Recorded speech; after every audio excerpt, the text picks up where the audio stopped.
Bismillahirrahmanirrahim.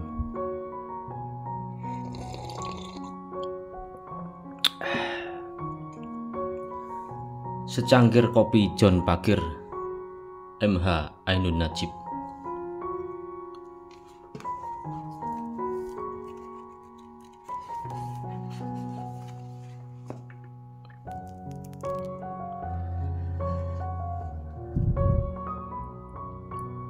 Profesor Hub dan Profesor Hak. Kalau umur Anda sudah setua saya, mungkin di tahun 60-an Anda pernah sempat nonton film The Blue Angel. Itu cerita tentang seorang profesor yang jatuh cinta kepada seorang penari nightclub. Cinta baik kepada penari itu sebagai wanita maupun sebagai seorang kelas bawah yang terkungkung sebagai alat perasa dari sebuah grup pertunjukan. Yang menarik dari film itu adalah bahwa sedemikian rupa profesor itu menuruti cintanya, sehingga ia sendiri akhirnya terseret menjadi bagian dari pertunjukan itu, menjadi seorang badut sekaligus kekasih sang penari. Kekasih yang diperbudak.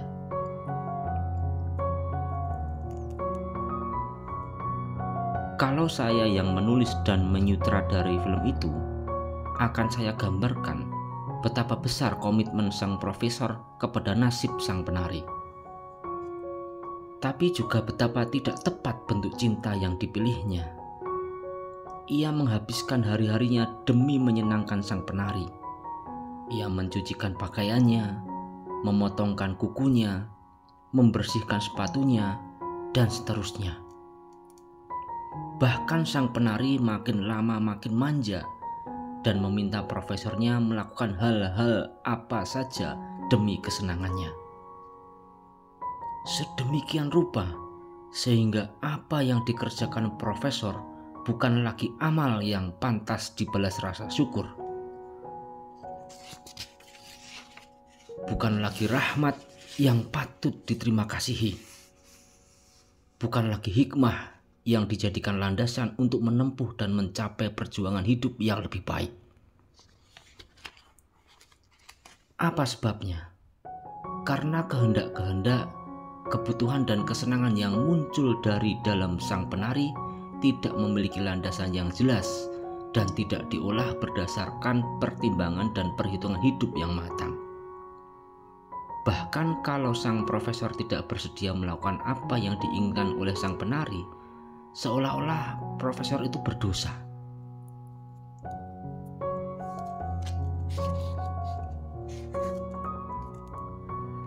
Padahal pada saat yang sama,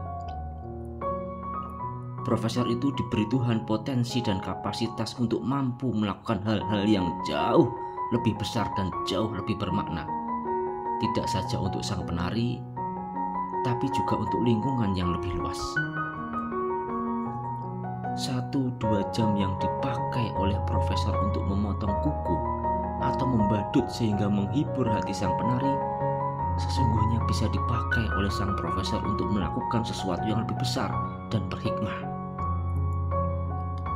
Itu seandainya bisa dicapai dialog antara penari dan profesor tentang apa sesungguhnya yang lebih mendesak, lebih baik, lebih bermakna, dan lebih berefektivitas tinggi dalam proses kehidupan yang luas dan memerlukan kematangan-kematangan dari berbagai pihak ini. Dan sekali, seandainya saya yang bikin film itu, adegan terakhir akan saya bikin di mana profesor itu memberontak kepada sang penari, kemudian kepada seluruh struktur nilai pertunjukan di mana ia terlibat. Kalau dalam tasawuf, profesor itu melakukan thariqat bil hub, menempuh jalan dengan landasan cinta. Ini seperti agama Isa. Ia terus memberi, pipi kirinya disodorkan, sehabis pipi kanannya ditempeleng. Ia terus memberi dan memberi, sehingga memanjakan dan akhirnya bersifat destruktif yang mengandung dosa bersama. alangkah bagus dan indahnya cinta. Tetapi ia hanya ruh. Seperti Isa adalah ruhullah. Tetapi ruh itu akan menjadi hanya semacam hantu yang tanpa batas, tanpa dinding, tanpa ukuran, dan tanpa kontrol. Maka ia harus diberi wadak. Wadak itu bernama tasawuf bil haq, laku dalam benang merah kebenaran. Nilai kebenaran akan membimbing cinta. Di dalam kebenaran, cinta menemukan porsi dan proporsinya. Kadang-kadang ungkapan cinta yang sebenarnya hanya romantisme atau fatamorgana tidak harus dilaksanakan selain atas kebenaran.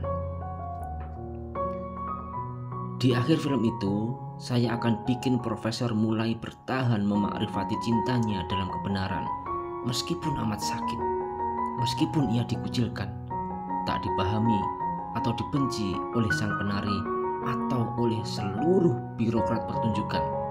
Sang profesor terus menempuh kebenaran itu dengan setia. Meskipun Anda sangat mencintai anak Anda, jangan ladeni seluruh permintaannya.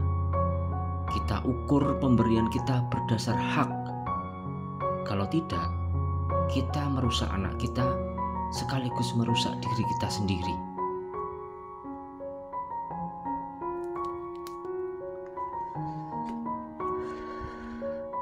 Secangkir kopi, John Bakir, MH Ainun Najib.